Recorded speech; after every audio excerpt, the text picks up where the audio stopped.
yangu. Hata kama yeye ana akili nyingi, ina maana ameshindwa kuja neno msungo ni tusi. Kati. Nani Sham? Umeona anavyoongea huyo? Wewe upo nomo, hujaonekana kama umekasirika. Na wewe nani Bashiru, hiyo ni shoti yenu yani. Kwa hiyo mama mdogo lazima uonekane umechukia. Shoti hiyo. Ni shoti, ni tu shoti hiyo. Wewe upo kwenye shoti na Sham upo kwenye shoti. Kwa hiyo maneno yake anaposema wewe yani yule kwamba ametoka chini hapa kukulalamikia usiondoke, bado una reaction yako ile kama umekasirika. Okay, twende. Ndio pia hujakata. Sijakata. Anza Sham nani kibanio action. Kaka yako ameamua mtukane mama yangu mbele yangu.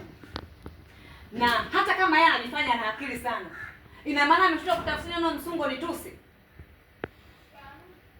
Ana maana gani?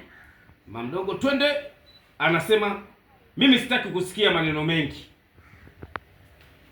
Mimi sitaki kusikia maneno mengi. Matusi yaje nitukana huyo mgeni wenu peke yake.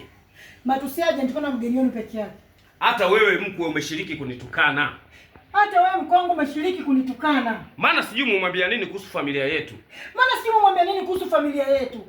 Shiru, mama, mimi si Mama. Mbona mimi si? Usijitetee. Wakati kaka yako akiniuliza twende action, usijitetee.